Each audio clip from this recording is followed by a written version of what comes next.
बिस्मिल्लाहिर्रहमानिर्रहीम nama ganur smalla kai kana anda ke manu ganur saudi वगैरह और शे जल्दी जल्दी तार दा ख्याल को बिस्मिल्लाहिर्रहमानिर्रहीम आज हम डिस्कस कर लेंगे केमिस्ट्री की जो पहले 1 2 3 4 कोशिश करेंगे कि 4 चैप्टर्स को जो है हम कवर कर लें।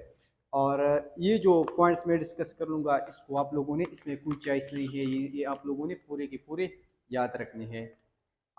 फॉर एग्जांपल मैं फर्स्ट स्टार्ट कर लूँगा चैप्टर नंबर फर्स्ट स्टाइक्योमेट्री से। What is stoichiometry? तो स्टाइक्योमेट्री चैप्टर में तकरीबन मेरे पास 10-12 एमसीक्यूज है जो आप लोगों ने याद रखनी है। द फर्स्ट वन इज, अगर एमसीक्यूज में आप लोगों से पूछ ले कि मेरे पास रिलेटिव एटॉमिक मास क्या है, सो रिलेटिव एटॉमिक मास जो हमारे पास है this is 1/12 of mass of carbon C12 का जो एक एटम है C12 एटम का, उसके 12 पार्ट को हम कहते हैं relative atomic mass. So relative atomic mass हमारे पास डिफिनीशन में आता है। सेकंड, हमारे पास 1 ग्राम एटम। सो 1 ग्राम एटम हमारे पास क्या है? 1 ग्राम एटम हमारे पास ये जो रिलेटिव एटॉमिक मास है, रिलेटिव एटॉमिक मास, ये जो रिलेटिव एटॉमिक मास है अगर इसको हम ग्राम्स में लिख ले तो इसको हम कहते हैं ग्राम एटम, 1 ग्राम एटम। इसी तरह ये जो रिलेटिव एटॉमिक मास है ये मैं इस तरह भी लिख सकता हूँ कि 1/12 ऑफ कार्बन C12 एटम का जो एटम है उसको अगर मैं ग्राम में लिख लूँ तो ये मेरे पास बन जाएगा 1 ग्राम एटम। फिर याद रखें कि मेरे पास 1 ग्राम एटम जो हमारे पास बराबर है, 1 ग्राम एटम मेरे पास बराबर है Na particles। Na particles mean Avogadro number या 6.023 मल्टीप्लाई 10⁻23। और यही 1 ग्राम एटम हमारे पास बराबर होता है मॉलिक्यूलर मास। और साथ में लिखे अगर अयानिक कंपाउंड है तो फार्मूला मास। सही है, तो ये मेरे पास 1 ग्राम एटम इसके बराबर है।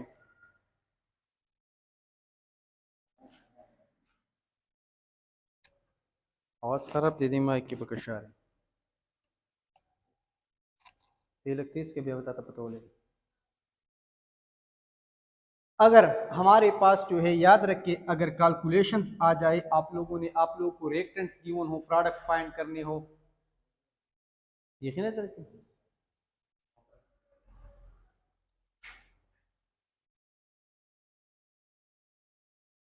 उसी चिपका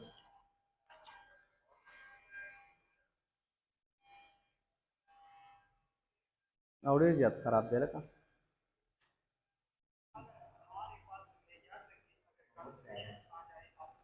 न खैर देगा दीज तरह और सी माते हुआ है। हाँ और सब का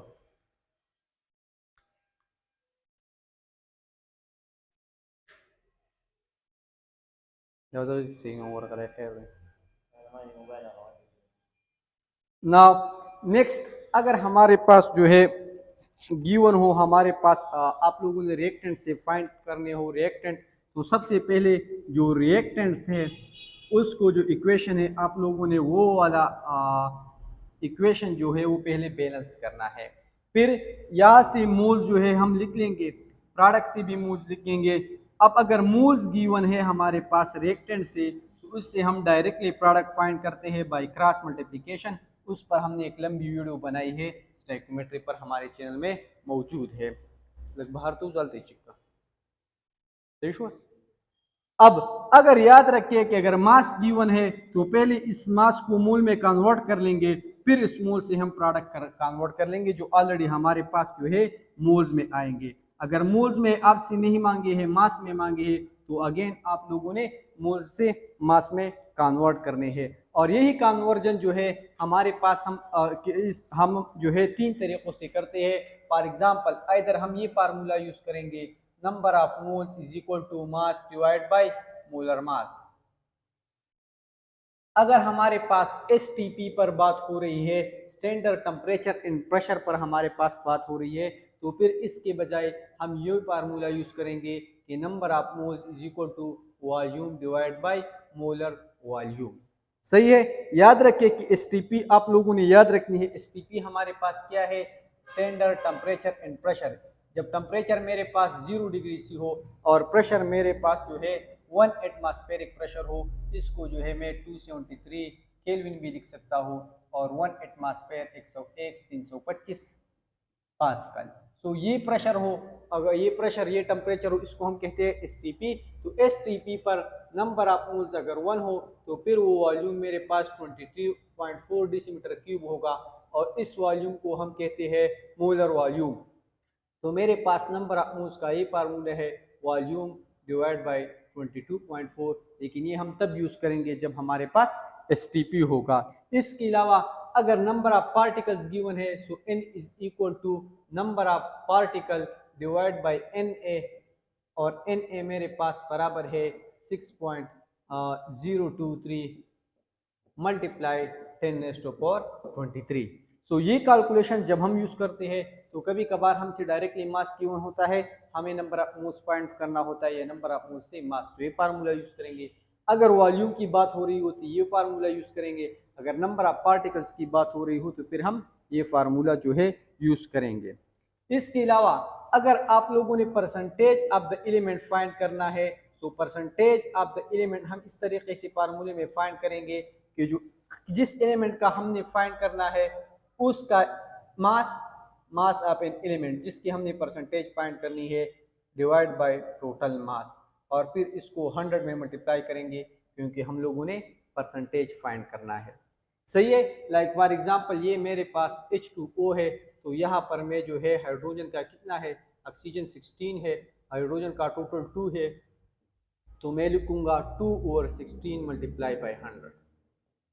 इसको हम इस तरह भी लिख सकते हैं कि अगर मेरे पास एटम इस तरह 2 या 2 से ज्यादा है तो फिर इस मास ऑफ द एलिमेंट को हम कहते हैं मास ऑफ एन एटम, कि एक एटम का कितना मास होगा and multiply by numbers of atom, यानी टोटल मेरे पास कितने एटम्स है, तो ये मेरे पास mass of the total elements आ जाएगा divide by total and multiply by 100।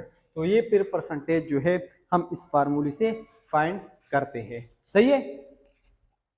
और मोबाइल की चिकिच दर्जी। इसके अलावा अगर आप लोगों ने इस रिएक्शन से एक्सिस और लिमिटिंग रिएजेंट फाइंड करने हैं तो याद रखिए कि हम लोगों ने जितने भी रिएक्टेंट्स गिवन है हर एक रिएक्टेंट से अलग अलग, for example A B C reactant से हर एक से आप लोगों ने प्रोडक्ट्स फाइंड करने हैं। अगर सपोज ये मुझे 10 मोल है, ये मुझे प्रोडक्ट रिएक्टेंट बी 5 मोल देगा, रिएक्टेंट सी 3 मोल देगा। सो याद रखिए कि जो रिएक्टेंट लेस प्रोडक्ट देंगे वो मेरे पास क्या होगा, लिमिटिंग होगा। सो द रिएक्टेंट, वो reactant which give less product, जो लेस प्रोडक्ट मुझे देगा वो मेरे पास क्या होगा, वो मेरे पास लिमिटिंग होगा, और दूसरा मेरे पास क्या होगा, एक्सिस होगा। लिमिटिंग रिएजेंट वो होता है जो हमारे साथ सबसे पहले जो है खत्म होता है।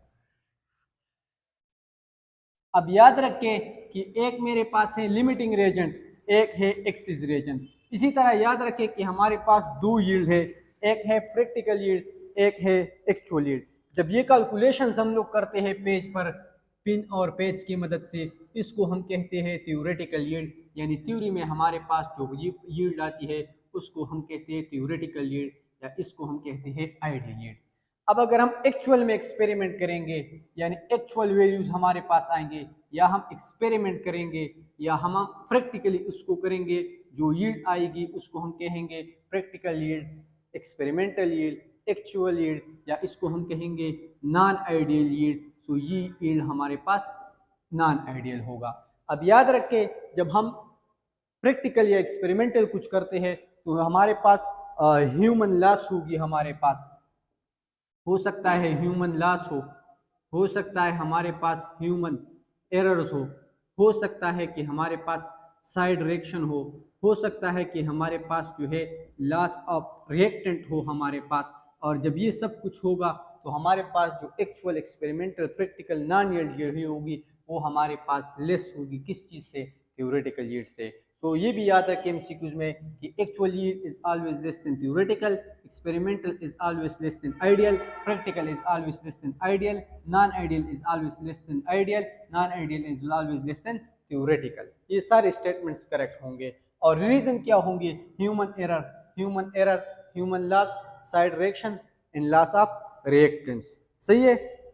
अब हम जब रिएक्शन की क्वालिटी चेक करते हैं तो हम उसको फाइंड करते हैं, इसकी फाइंड करते हैं परसेंटेज यील्ड। परसेंटेज यील्ड में हम ये एक्चुअल फाइंड करते हैं कि सपोज ये मेरे पास आया है 10 ग्राम और प्रैक्टिकल थ्योरी में आ रहा था 55 ग्राम या 11-12 ग्राम। सो एक्चुअल को हम डिवाइड करते हैं थ्योरेटिकल से और इसको 100 से मल्टीप्लाई करते हैं क्योंकि यहाँ पर परसेंटेज है। अब याद रखें कि इसकी वैल्यू हमेशा हमारे पास लेस देन 90 आएगी, लेस देन 100 आएगी। अब अगर इसकी वैल्यू याद रखें कि 90 और 100 की बीच हो अगर, तो फिर इस यील्ड को हम कहेंगे एक्सीलेंट यील्ड। सो ये एमसीक्यूज में आता है कि एक्सीलेंट यील्ड कब होगा। सो एक्सीलेंट यील्ड तब होगा जब हमारे पास परसेंटेज यील्ड हमारे पास क्या होगा, 90 से ऊपर होगा या 90 और 100 की बिल्कुल बराबर होगा। अब यही परसेंटेज यील्ड अगर सपोज हमारे पास बराबर है 100% की, तो इसका मतलब है कि दिस इज आइडियल, ये हमारे पास जो है आइडियल है। सही है। तो ये था हमारे पास चैप्टर नंबर फर्स्ट और इसके इम्पोर्टेंट पॉइंट्स थे, ये आप लोगों को याद रखनी चाहिए, ये बहुत ही ज़रूरी है। इसमें कोई ऐसा एमसीक्यूज नहीं है जो आप लोग जो है उसको स्किप कर ले। सही शो अदी जी पूर्वोश में यहाँ तक समझ आ गई।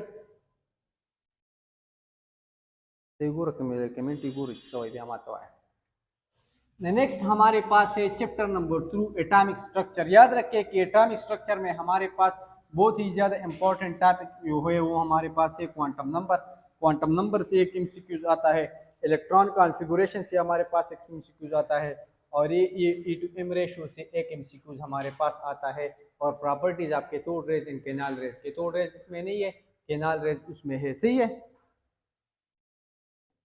सो चैप्टर नंबर 2 की इंपॉर्टेंट पॉइंट्स हमारे पास क्या है।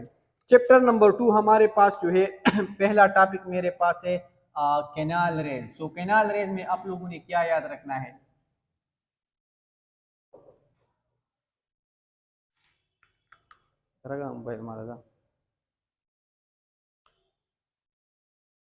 सही शो आवाज खराब है, सही शो है। हाँ, केनाल रेज याद रखे कि ई गोल्डस्टीन ने डिस्कवर की थी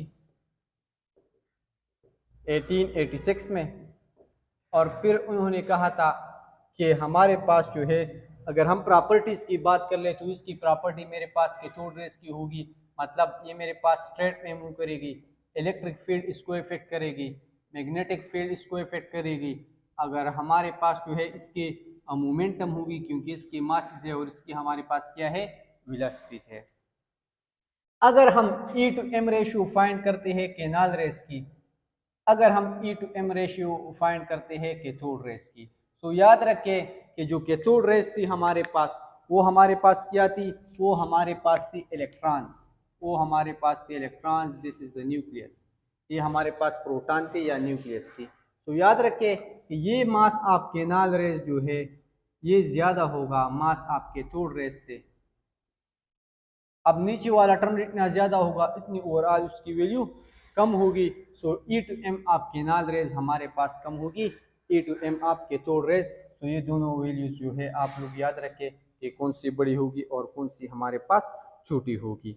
और फिर जो है हाइड्रोजन के लिए आप लोग E/M रेशियो फाइंड कर ले, जो मेरे पास बराबर है 9.5 मल्टीप्लाई 10⁻⁷ कूलम पर kg। ये मेरे पास E/M ratio of canal raise है। सही है। फिर मेरे पास जो है प्लांक क्वांटम थ्योरी है। प्लांक क्वांटम थ्योरी जो मेरे पास है यहाँ पर जो है हम शॉर्ट में कर लेंगे, बाकी फिजिक्स में हमारे पास यही टॉपिक फिजिक्स में भी है, सो वहाँ पर हम लोगों ने डिटेल से डिस्कस की है, जो यूट्यूब पर भी आई थिंक अपलोड हुई है या पेड लेक्चर में हमारे पास ग्रुप में शेयर हुई है। अब याद रखें कि हमारे पास एक बॉडी है, उसकी टेम्परेचर ज़्यादा है तो उससे मेरे पास क्या होगी, एनर्जी एमिट होगी, और वो एनर्जी जो है हमारे पास उसकी एमिशन होगी डिसकंटिन्यूअसली। इसके अलावा जो पार्टिकल्स हमारे पास निकलते हैं उसकी फ्रीक्वेंसी हमारे पास डायरेक्टली प्रोपोर्शनल होगी टेम्परेचर ऑफ द बॉडी। ये मेरे पास एक बॉडी है जितनी की टेम्परेचर ज़्यादा होगी, जो फोटॉन्स जिससे निकलते हैं उसकी फ्रीक्वेंसी उतनी ज़्यादा होगी। सो द फ्रीक्वेंसी हमारे पास क्या है, वो बराबर है डायरेक्टली प्रोपोर्शनल टू टेम्परेचर। इसके अलावा इसको ये जो वेव्स आप पैकेट्स निकलते हैं उसको हम कहते हैं यूनिट वेव, और इसको दूसरा नाम है हमारे पास वेव पैकेट। और फिर उसका फिर हमारे पास है पल्स ऑफ एनर्जी। ये सारी मेरे पास इसके यूनिट्स है। अगर हमारे पास ये जो वेव्स निकल रहे हैं, अगर ये मेरे पास लाइट्स के हो तो फिर उसको हम स्पेसिफिक नेम देंगे फोटॉन्स। तो ये सारे हमारे पास नेम्स है। लेकिन अगर लाइट के केस में हो तो फिर unit wave, wave particle, pulse of energy, इसको हम क्या कहेंगे, इसको हम कहेंगे फोटॉन्स।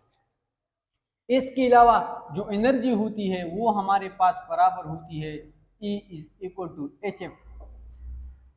फिर हमारे पास V is equal to F lambda के बराबर है। एफ या से बराबर ही V बाई लेमडा या C बाई लेमडा। तो हम इसको लिख सकते हैं E is equal to HC divide by lambda. और वेव नंबर और वेव लेंथ इनवर्सली प्रोपोर्शनल है, तो हम लिख सकते हैं E is equal to HC wave number. तो एनर्जी और वेव नंबर का रिलेशन, एनर्जी वेवलेंथ का रिलेशन, एनर्जी फ्रीक्वेंसी का रिलेशन, ये मेरे पास 3 रिलेशंस है जो आप लोगों ने याद रखनी है। सही है। अब याद रखें कि जितनी मेरे पास फ्रीक्वेंसी ज्यादा होगी उतनी एनर्जी ज्यादा होगी, जितनी एनर्जी ज्यादा होगी उतनी वेवलेंथ मेरे पास क्या होगी, उतनी वेवलेंथ मेरे पास कम होगी। और जितनी एनर्जी ज्यादा होगी उतनी वेव नंबर मेरे पास ज्यादा होगी। यानी फ्रीक्वेंसी, एनर्जी, वेव नंबर ज्यादा होगी तो वेवलेंथ मेरे पास अपोजिट साइड पर हमारे पास क्या होगी, एक वेव की कम होगी। सही है। अगर मेरे पास सपोज एमसीक्यूज में आ जाए, ये मेरे पास दो वेव्स है, wave A and wave B. अगर इस वेव का जो मेरे पास वेवलेंथ है, वेवलेंथ मेरे पास ज्यादा है वेवलेंथ का बी से, तो ये बाकी सारे उलट होंगे। यानी फ्रीक्वेंसी ऑफ ए कम होगा फ्रीक्वेंसी ऑफ बी से, हमारे पास एनर्जी ऑफ ए कम होगी एनर्जी ऑफ बी से, हमारे पास वेव नंबर ऑफ ए कम होगी वेव नंबर ऑफ बी से। सही है। सो इसको जो है आप लोग याद रखें। इसी तरह अगर हम वेवलेंथ की बात कर लें तो ये एमसीक्यूज में आता है कि कौन सा हमारे पास जिसकी वेवलेंथ कम है और किसकी फ्रीक्वेंसी ज़्यादा है, किसकी वेवलेंथ कम है, किसकी वेव नंबर ज़्यादा है। तो ये आप लोग कुछ इस तरह याद रखें। फॉर एग्जांपल ये मेरे पास गामा रेज है, फिर हमारे पास आते हैं एक्स रेज, एक्स रेज के बाद अल्ट्रावायलेट, अल्ट्रावायलेट के बाद विजिबल, विजिबल के बाद हमारे पास आते हैं इंफ्रारेड, इंफ्रारेड के बाद हमारे पास माइक्रोवेव्स, माइक्रोवेव्स के बाद हमारे पास आते हैं रेडियो वेव। ये तो हमें पता है कि अल्ट्रावायलेट और डेंजरस रेज, डेंजरस है मीन्स उसकी एनर्जी ज़्यादा है। आगे हम जाएंगे तो हमारे पास जो एनर्जी होगी वो मेरे पास डिक्रीज होगी। अब जब एनर्जी डिक्रीज होगी तो फ्रीक्वेंसी भी हमारे पास, जब हम आगे जाएंगे तो फ्रीक्वेंसी भी हमारे पास डिक्रीज होगी। अब जब एनर्जी डिक्रीज हो रही है तो वेवलेंथ हमारे पास क्या होगा, वेवलेंथ हमारे पास इंक्रीज होगा। इसको मैं नीचे लिख लेता हूँ। एनर्जी हमारे पास क्या होगी, एनर्जी मेरे पास इंक्रीज होगी और वेव नंबर मेरे पास डिक्रीज होगा। सही है। सो इन सब में सबसे ज्यादा एनर्जी गामा रेस की होगी, सबसे ज्यादा फ्रीक्वेंसी गामा रेस की होगी, सबसे ज्यादा वेवलेंथ गामा रेस की होगी, और फिर जो है वेव नंबर सबसे कम जो है ये भी कम हो रही है तो सबसे ज्यादा इसकी होगी। सही है। सो यहाँ पर अगर ये मेरे पास वेवलेंथ विजिबल है तो आगे जब हम जाएंगे तो वेवलेंथ मेरे पास डिक्रीज होगी, वेवलेंथ क्या है, सारी इंक्रीज होगी। तो ये मेरे पास इस तरह है। सही है। और फिर यहाँ पर जब हम इसमें आएंगे तो फिर मेरे पास वेवलेंथ और ज़्यादा जो है कम हो रही है, और जब हम गामा रेज में आएंगे तो फिर वेवलेंथ मेरे पास बहुत ही ज़्यादा कम होगा। तो जैसे जैसे हम आगे बढ़ते हैं हमारे पास वेवलेंथ हमारे पास क्या होता है, यहाँ पर इतना था, यहाँ पर इससे ज़्यादा हो गया, यहाँ पर बहुत ज़्यादा, विजिबल में बहुत ज़्यादा, इंफ्रारेड में उससे ज़्यादा, माइक्रो में बहुत ज़्यादा और रेडियो इमेज में बहुत ज़्यादा वेवलेंथ हो गई। सो आपसे इसमें 1 2 3 4 रैंडम गिवन होंगे, एमसीक्यू में पूछेंगे कि किसकी एनर्जी ज़्यादा है, तो इस साइड पर जो होगा उसकी एनर्जी हमारे पास सबसे ज़्यादा होगी, इसकी साइड पर जो ज़्यादा होगा उसकी फ्रीक्वेंसी भी ज़्यादा होगी, उसकी वेव नंबर भी ज़्यादा होगी और वेवलेंथ जो है उसकी सबसे कम होगी। अब हमारे पास जो वेवलेंथ है ये 0.006 नैनोमीटर, 0.006 नैनोमीटर है कि एंगस्ट्रॉन है, नैनोमीटर है।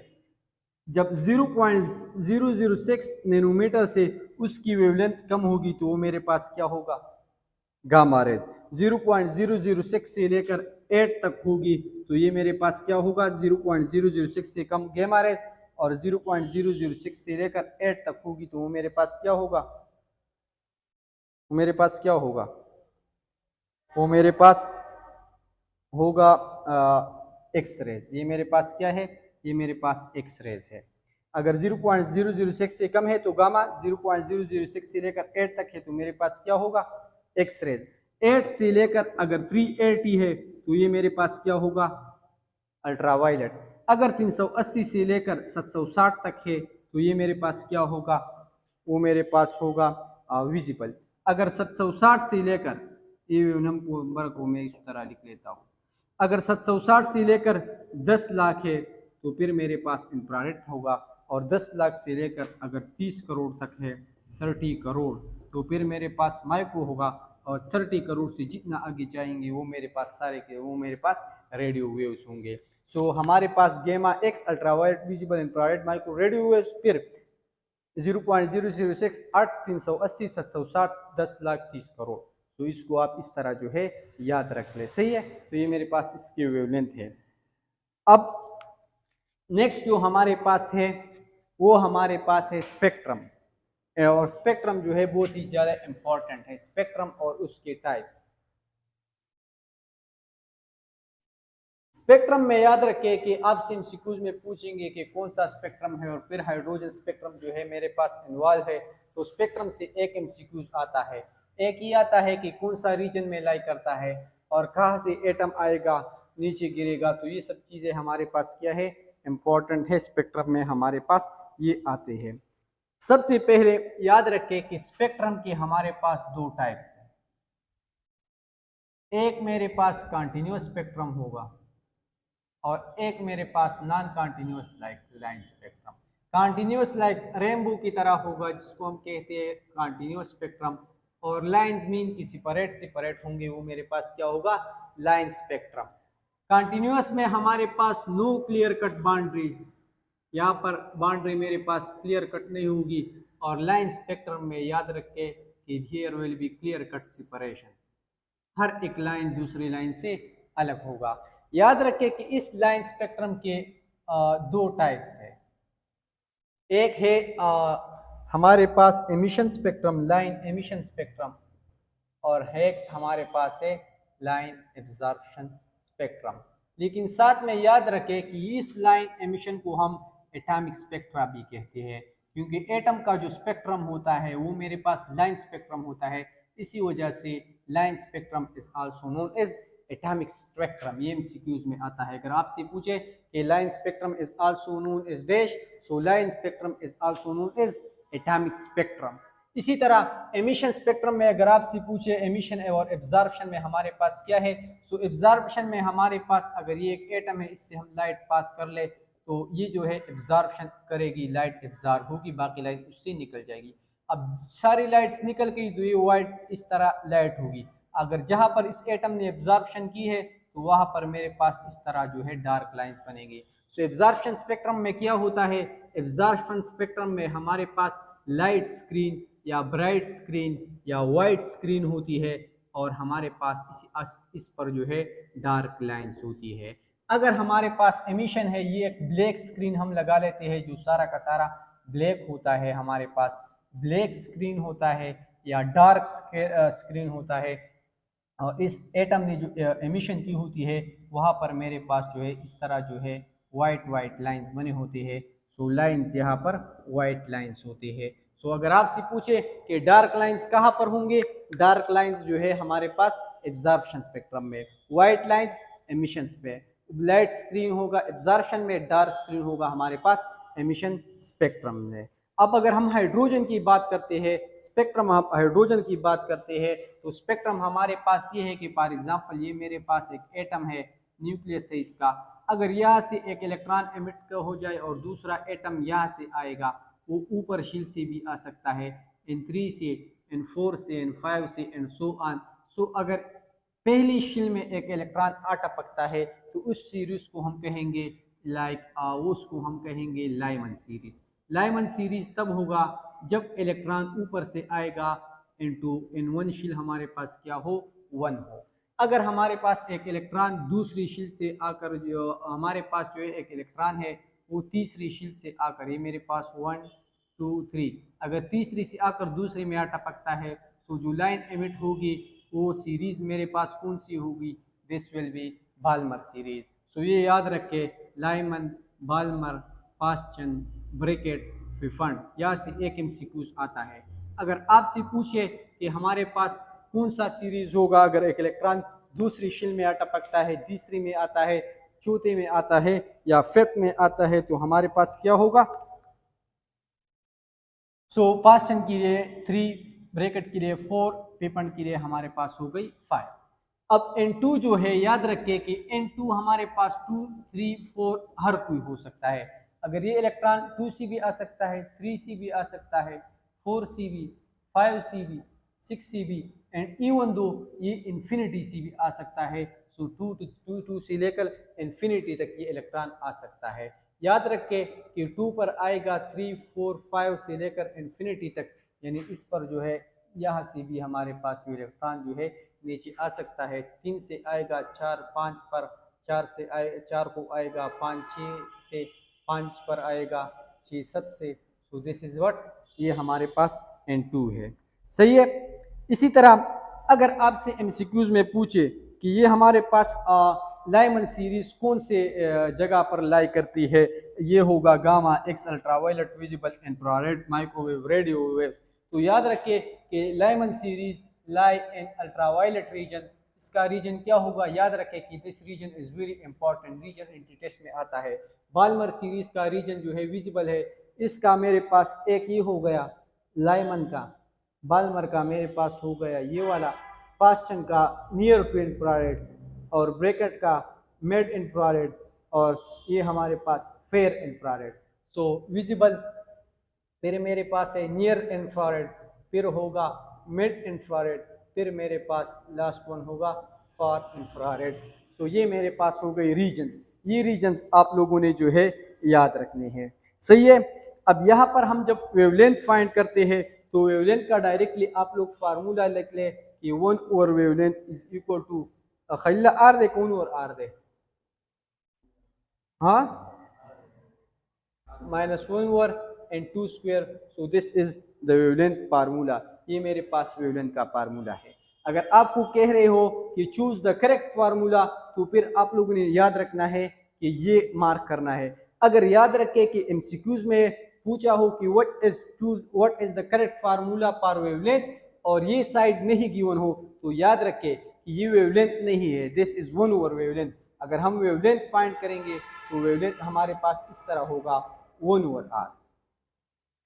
सही शो, 1 ओवर आर, और ये वाला टर्म भी हमारे पास इस तरह होगा 1 ओवर N1 स्क्वायर या -1 ओवर N2 स्क्वायर। इसको हम इस तरह अगर सॉल्व कर ले तो इसका हमारे पास आएगा inverse square N2 square into N2 square minus N1 square. ये हमारे पास इसका सोल्यूशन है 1 ओवर लेमडा। अगर इसको मैं उल्टा कर लूँ तो मेरे पास आ जाएगा ये मेरे पास आ जाएगा, इसे मेरे पास आ जाएगा 1 ओवर आर, और इसको अगर उल्टा कर ले N1 square N2 square into N2 square minus N1 square. So ये करेक्ट फार्मूला है और ये करेक्ट फार्मूला है। अगर हमारे पास जो है याद रखे, अगर आपसे पूछा हो कि चूज द करेक्ट फार्मूला, ये वाला ऑप्शन गिवन हो तो ये वाला करना है। अगर करेक्ट ऑप्शन में ये ना हो, इस फॉर्म में लिखी हो, तो इसको हम जस्ट एलसीएम निकालते हैं और इसको मल्टीप्लाई करते हैं। अगर हमारे पास एमसीक्यूज में वेवलेंथ नहीं गिवन हो, इस तरह हो कि choose the correct formula for wavelength, तो फिर ये भी सही है और ये भी हमारे पास सही है। अब ये वेवलेंथ अगर हम लोगों ने फाइंड करनी है तो हमें चाहिए इनवर्स स्क्वायर N2 स्क्वायर। याद रखें कि अभी हम लोगों ने बात की कि E हमारे पास बराबर है E is equal to HC divide by lambda, यानी E की वैल्यू ज्यादा होगी अगर वेवलेंथ की वैल्यू हमारे पास कम होगी। सही है। तो हमारे पास यहाँ पर जो एनर्जी है वो मेरे पास है पहली शील की 1336, दूसरी की 300 समथिंग है, और इन्फिनिटी की मेरे पास क्या है, 0 है। सो अगर यहाँ पर जो है एक इलेक्ट्रॉन आता है, यहाँ से जो एनर्जी रिमूव होती है उसकी डिफरेंस 300 होगी। अगर वहाँ से इन्फिनिटी से इलेक्ट्रॉन आता है तो उसकी डिफरेंस क्या होगी, 1300 और 0। तो फिर इन्फिनिटी से जब इलेक्ट्रॉन आएगा तो उसकी डिफरेंस एनर्जी क्या होगी, जो वेवलेंथ खारिज होगा वो 1300 होगी, यानी वो ज़्यादा होगी। जब एनर्जी ज़्यादा होगी वेवलेंथ मिनिमम होगा। सो याद रखें कि लाइमन सीरीज में वेवलेंथ तब मिनिमम होगा जब इलेक्ट्रॉन फॉल्स करेगा इन्फिनिटी से। जब इलेक्ट्रॉन फॉल्स करेगा कहाँ से, इन्फिनिटी से। यानी अगर N2 मेरे पास इन्फिनिटी हो तो वेवलेंथ मिनिमम होगा। ये सिर्फ लाइमन के लिए नहीं होगा, ये सब के लिए होगा। सो वेवलेंथ मिनिमम तब होगा जब इलेक्ट्रॉन फॉल करेगा इन्फिनिटी से। जब हमारे पास N2 क्या हो, इन्फिनिटी हो, तो लेमडा मिनिमम तब होगी हमारे पास कि ये होगी। सही है। अगर हमारे पास जो है हम ये फाइंड करते हैं तो इसको अगर हम यहाँ पर पुट कर ले, N1 मेरे पास इन्फिनिटी स्क्वायर है, यहाँ पर N2 square minus infinity square, sorry ये इन्फिनिटी स्क्वायर है, infinity square minus N1 square. इसको अगर हम सॉल्व कर ले, अगर यहाँ पर पुट कर ले तो डायरेक्टली हमारे पास, जस्ट आप लोग याद रख ले कि यहाँ से ये वाले N1 स्क्वायर हमारे पास रह जाएगा और N1 स्क्वायर हमारे पास जो है R। यानी यहाँ पर इन्फिनिटी स्क्वायर जो है, इन्फिनिटी स्क्वायर बहुत ही ज़्यादा बड़ी वैल्यू है, उससे अगर N1 माइनस करेंगे कुछ फर्क नहीं पड़ेगा। इन्फिनिटी स्क्वायर अगेन आएगी और इन्फिनिटी स्क्वायर के साथ कैंसिल हो जाएगी। हमारे पास जस्ट ऊपर रह जाएगा N1 square divide by R। So minimum, इसके लिए ये फार्मूला याद रखें कि वेवलेंथ मिनिमम आप लोगों ने डायरेक्टली फाइंड करना है N1 स्क्वायर बाई R। इसके लिए लाइमन के लिए मिनिमम होगी 1/R। इसके लिए मेरे पास बाल्मर के लिए N1 क्या है, 2 2 2 4/R। पास्टन के लिए मिनिमम वेवलेंथ क्या होगी, 3 3 9/R। ब्रैकेट के लिए 4 4 16/R। और पिफंड के लिए क्या होगी, 5 5 25 डिवाइड बाई R। हो सकता है कि जो वैल्यूज आर की हो वो आर की वैल्यूज गिवन हो। फॉर एग्जांपल आर की वैल्यू मेरे पास है 8.3 जूल, सही है, एसआई में। सो 8.3, इसको 4 से अगर 4 डिवाइड बाई 8.3 कर ले तो इसके लिए 0.5 आएगी। 9 को अगर 8 से कर ले 1.1 समथिंग आएगी। 16 को अगर 8 से कर ले तो 8 2 16 0.19 समथिंग आएगी। 25 को अगर कर ले 8.2 से तो 8 3 24, ये मेरे पास 2.9 या 3 समथिंग आएगी। सो दीज आर ये जोल में हमारे पास जो है, ये मेरे पास क्या है, ये मेरे पास वेवलेंथ होगी। ये मेरे पास क्या है, वेवलेंथ की वैल्यूज है। अब मैक्सिमम वेवलेंथ क्या होगी, मैक्सिमम वेवलेंथ के लिए ये वाला फार्मूला आप लोगों ने यूज करना है, N1 square N2 square divide by N2 minus N1 square. इसी फार्मूले में आप लोगों ने पहले N2 से N1 को माइनस करना है, N2 से N1 को। और यहाँ पर याद रखें कि N2 हमारे पास नेक्स्ट एटम होगा। 1 के लिए N2 2 होगा, 2 के लिए N2 3 होगा, 3 के लिए N2 4 होगा, 4 के लिए N2 5 होगा। ये हमारे पास, तब हमारे पास लेमडा क्या होगा, मैक्सिमम। सो लेमडा मैक्सिमम में जो N2 है, 1 के लिए 2, 2 के लिए 3, 3 के लिए 4, 4 के लिए 5, 5 के लिए 6 होगा। अगर ये हम फार्मूला में फुट करेंगे तो हमारे पास, लाइक सपोज मैं एक कर देता हूँ, N1 1 है, सो 1 स्क्वायर मल्टीप्लाई बाई N2 2 है, 2 स्क्वायर, फिर 2 स्क्वायर माइनस 1 स्क्वायर, और ये हमारे पास आ जाएगा 1/R। इसी तरह यहाँ पर हमारे पास क्या होगा, N1 मेरे पास जो है 2 है, फिर 3 है, 2 square multiply by 3 square into 3 square minus 2 square और 1/R। यहाँ पर पिपेंट के लिए क्या आएगी, पिपेंट के लिए आएगी 5 square multiply by 6 square and 6 square minus 5 square into 1/R। तो ये वाला फार्मूला मैं यूज कर रहा हूँ, आप लोगों ने ये वाला फार्मूला जो है यूज करना है to find the maximum wavelength. So this was all about the spectrum and wavelength. Suppose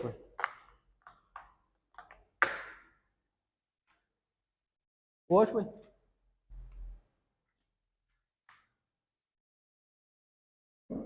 सो ये हमारे पास बराबर है lambda is equal to H divide by P, momentum बराबर है एम वी की। सो याद रखें कि अगर आप लोग को वेलोसिटी गिवन हो, एच कांस्टेंट है, मास ऑफ इलेक्ट्रॉन कांस्टेंट है, तो वेवलेंथ हम लोग इससे डायरेक्टली निकाल सकते हैं।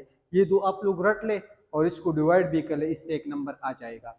इसके अलावा हमारे पास जो क्वांटम नंबर है वो मेरे पास क्या है, 4 है। Principal azimuthal, magnetic, spin. ये पहली तीन डिपेंडेंट हमारे पास आ गई थी श्रोडिंगर इक्वेशन से, और ये स्पिन क्वांटम नंबर जो है ये इंडिपेंडेंटली हमारे पास जो है बन गया था, सही है, डिराइव हुआ था। इसी तरह हर एक में जो है आप लोगों ने कुछ कुछ पॉइंट्स याद रखने हैं, लाइक प्रिंसिपल क्वांटम नंबर, ये हमारे पास क्या शो करता है, ये हमारे पास शो करता है शिल को, मेन जो शिल है हमारे पास, मेन जो शिल है हमारे पास जिसमें इलेक्ट्रॉन रिवॉल्व करते हैं, सही है। दूसरी बात, इसको हम डिनोट करते हैं अल्फाबेट से, और इसको हम किस अल्फाबेट से स्टार्ट करते हैं, के से, K, L, M, N and so on, सही है। सो स्टार्ट हमारे पास क्या हुई, ए से। अगर हम नंबर्स की बात कर ले तो नंबर्स में ये मेरे पास 1 है, एल हमारे पास 2, M 3, N 4 and so on. So यहाँ पर याद रखें कि एन की वैल्यू हमारे पास हर कोई एक हो सकती है, लेकिन ये मेरे पास 0 नहीं हो सकती। So which one of the following can't be the value of principal quantum number, so वो हमारे पास क्या है, 0 है। और इसको हम डिनोट किस चीज से करते हैं, एन से। इसी तरह याद रखें जो हम बोहर इक्वेशन से जो एनर्जी पॉइंट करते हैं, जो मेरे पास 1336 इलेक्ट्रॉन वोल्ट था कि क्या था, किलोजूल पर मोल, किलोजूल पर मोल। तो यहाँ पर ये जो डिवाइड बाय एन स्क्वायर है, ये एन स्क्वायर मेरे पास कौन सा है, ये एन स्क्वायर मेरे पास प्रिंसिपल क्वांटम नंबर है, सही है। सो ये मेरे पास एक एटम है, ये मेरे पास इसके शिल्स है, ये के शिल है, ये एल है, ये एम है, ये एन है। तो याद रखें इसमें जो मैक्सिमम इलेक्ट्रॉन्स आते हैं, जो मैक्सिमम इलेक्ट्रॉन्स हमारे पास आते हैं उसको हम फाइंड करते हैं बाय फार्मूला 2n स्क्वायर, सही है। सो के के लिए हमारे पास वैल्यू 1 होगी, सो 1 स्क्वायर और 1 1 2 जार 2। एल के लिए हमारे पास वैल्यू 2 होगी, 2 2 जार 4 4 2 जार 8। एम के लिए वैल्यू मेरे पास 3 होगी, 3 3 जार 9 9 2 जार 18। एन के लिए मेरे पास वैल्यू 4 होगी, 4 4 जार 16 16 दूनी 32। ओ के लिए हमारे पास वैल्यू क्या होगी, 5 5 5 25 25 दूनी 50। सो इस तरह हम मैक्सिमम नंबर ऑफ इलेक्ट्रॉन जो है इसी तरीके से फाइंड करते हैं, सही है। सो आप लोग से मैक्सिमम इलेक्ट्रॉन्स का अगर फार्मूला पूछे तो मैक्सिमम इलेक्ट्रॉन्स का फार्मूला मेरे पास 2n स्क्वायर है।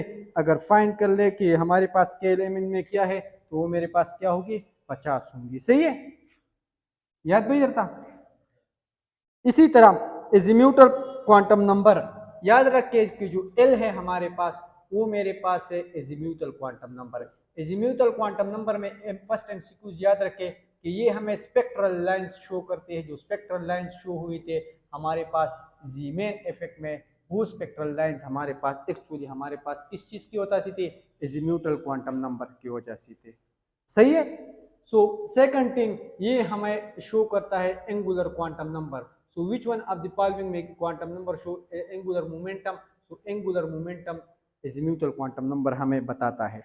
इसके अलावा याद रखें कि L की वैल्यूज हमारे पास डिपेंड करेगी N पर, M की वैल्यूज हमारे पास डिपेंड करेगी किस चीज पर, L पर। सो L की वैल्यूज हमारे पास क्या होगी, L की वैल्यूज हमारे पास होंगी 0 to n-1, 0 से लेकर n-1 तक, और बाद इसको इस तरह लिखती है 0 to n-1। सो ये साइन जो है ये 2 के लिए है, और ये साइन जो है मेरे पास माइनस है। फॉर एग्जाम्पल अगर के शिल की बात हम कर ले तो इसकी वैल्यू के की एन की वैल्यू 1 है, एल की 2 है, एम की मेरे पास 3 है, एन की वैल्यू मेरे पास 4 है, ओ की वैल्यू मेरे पास जो है 5 होगी। अगर मैं एल की वैल्यू की बात कर लूँ तो के के लिए मेरे पास क्या होगी, 0 to 1-1, 1-1 0, यानी 0 से लेकर 0 तक। यहाँ पर एल की वैल्यू क्या होगी, 0 to 2-1, 2 से 1 को अगर माइनस कर ले तो मेरे पास क्या जाएगा, 1, यानी एक 0 वैल्यू होगी, एक 1। इसी तरह 0 to 3-2, 3-1, तो फिर 3 से माइनस को 1 कर ले 2 आएगा, यानी 0 से लेकर 2 तक, 0 1 2। इसी तरह ये आगे वाला आएगा 0 to 1 2 3, सही है। तो ये मेरे पास वैल्यूज आ गई। याद रखें कि ये 0 जो है हमें शो करता है एस सबशेल, पी शो करता है 1 शो करता है, पी सबशेल 2 शो करता है डी, 3 शो करता है एफ सबशेल। तो ये वैल्यूज आप लोग याद रखें, सही है। सो एल की जो वैल्यूज है वो मेरे पास याद रखे कि the value of L can be equal to 0 और एन की वैल्यू मेरे पास हमारे पास बराबर थी एट कांट बी 0, सही है। ये हमारे पास 0 नहीं होगी, हमारे पास जो है पॉजिटिव वैल्यू होगी।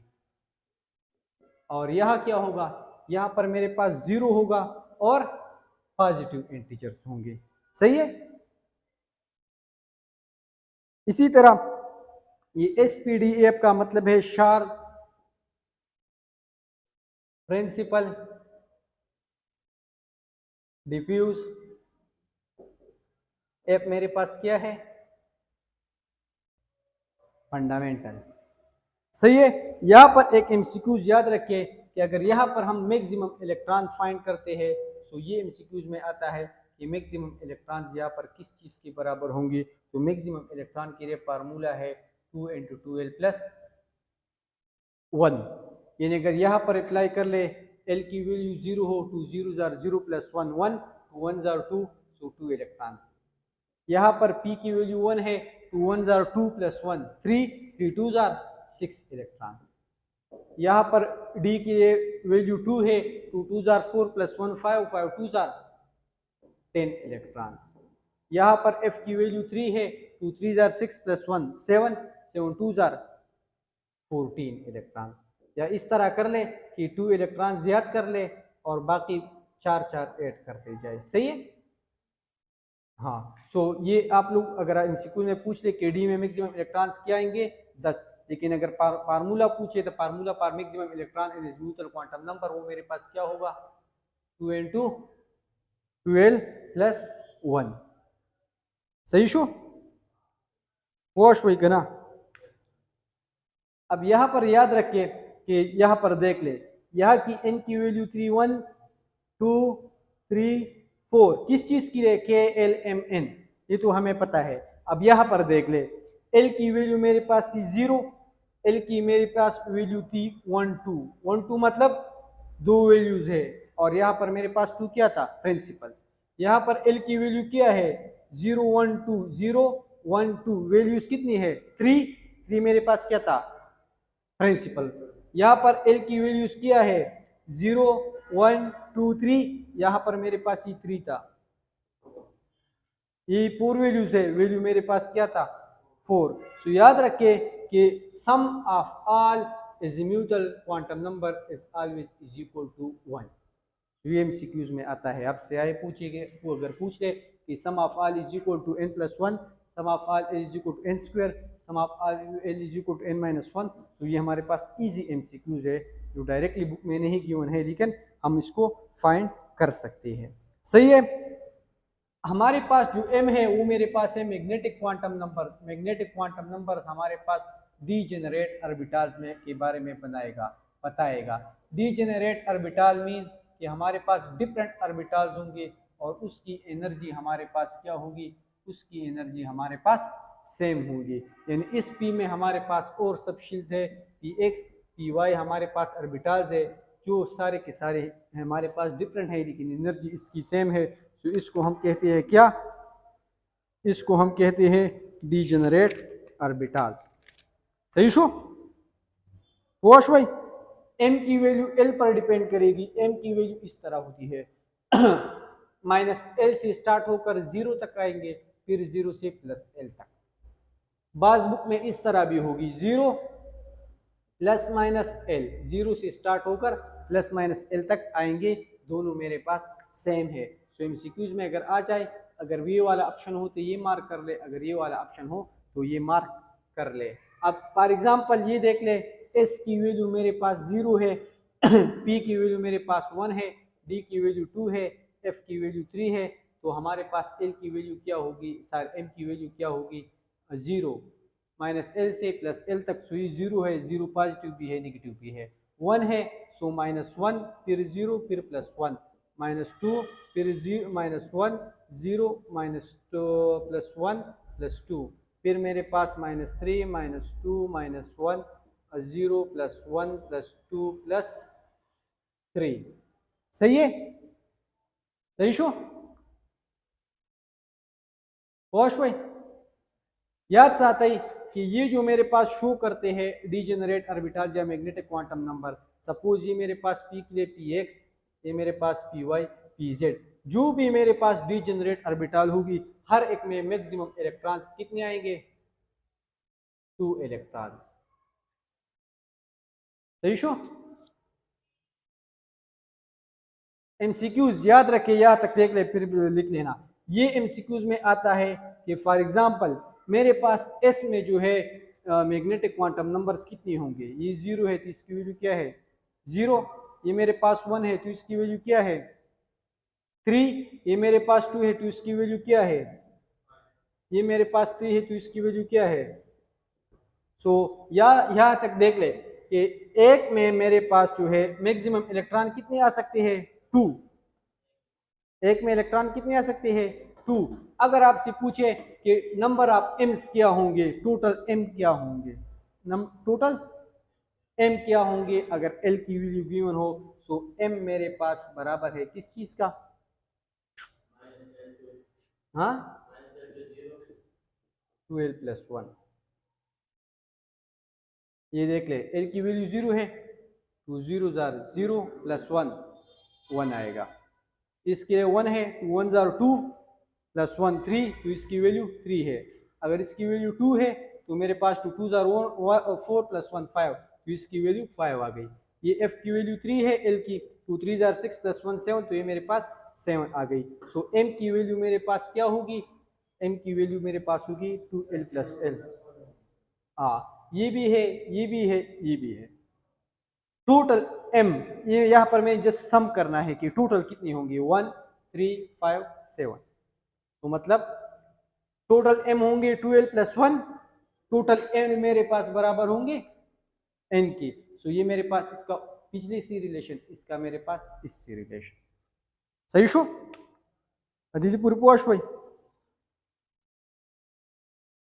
और पिक्चर वाला बस rapaz da cozinha por exemplo बस प्रिंट कोई जाने भी प्रिंट ये मोबाइल ना गोरे